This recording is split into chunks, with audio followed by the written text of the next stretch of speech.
My beloved brothers and sisters, every single day before the sun rises, a small group of people prove something to themselves that most of us never will. They get up not because they feel like it.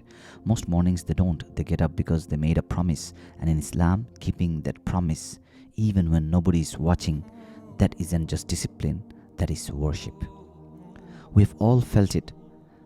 That burst of motivation, a new year, a Ramadan, a hard day that shakes us awake. We promise ourselves, I'll pray every prayer on time, I'll read Quran daily, I'll stop wasting my time, and for a few days it works. Then motivation fades. It always does. Was never built to last. It's a feeling, and feelings come and go exactly the way Allah designed this dunya to test us.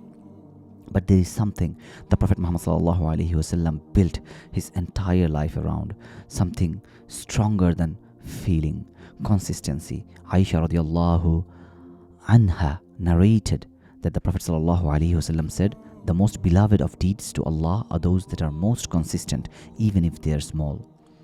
Not the biggest, not the most impressive, the most consistent. Allah isn't asking you to be perfect overnight. He's asking you to show up again and again, even in small ways. If you want a daily test of whatever your discipline is real, Islam already gave you one, and it happens every single morning. Fajr. The Prophet ﷺ said, there is no prayer more burdensome to the hypocrites than the Fajr and Isha prayers. If they knew what reward there is in them, they would come to them even if they had to crawl. Think about that. The Prophet ﷺ didn't say hypocrisy shows up in what you say. It shows up in whether you can pull yourself out of a warm bed for the sake of Allah when no one is checking on you. That's the test. Nobody claps for you at Fajr. There's no crowd, no likes, no witnesses except the angels and your own soul. And that's exactly why it matters, because discipline that only exists in public isn't discipline, it's performance. Here's where a lot of us get stuck. We think discipline means controlling the outcome. It doesn't. Discipline means controlling your effort and leaving the results to Allah. There's a hadith about a Bedouin who asked the Prophet ﷺ whether he should tie his camel or simply trust in Allah. The Prophet ﷺ told him, tie your camel first, then trust in Allah.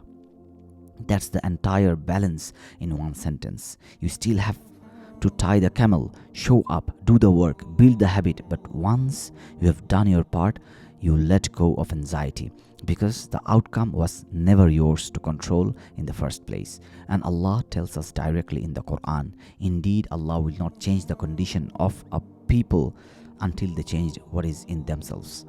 Change doesn't fall on you from sky. It starts with a decision repeated daily until it becomes who you are.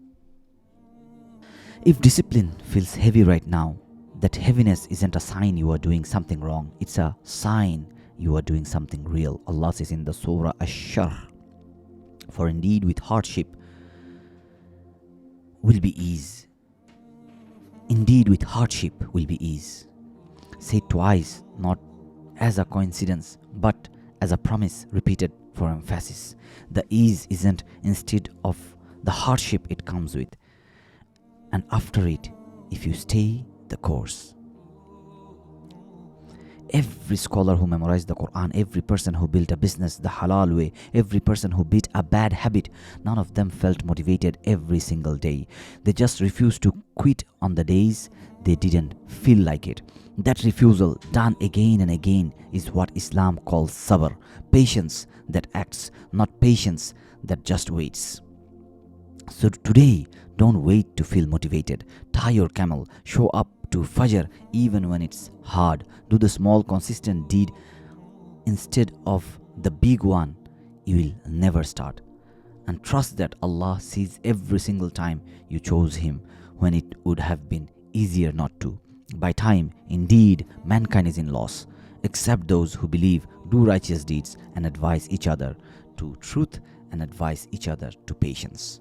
Let today be the day you start again, not with motivation, but with a decision.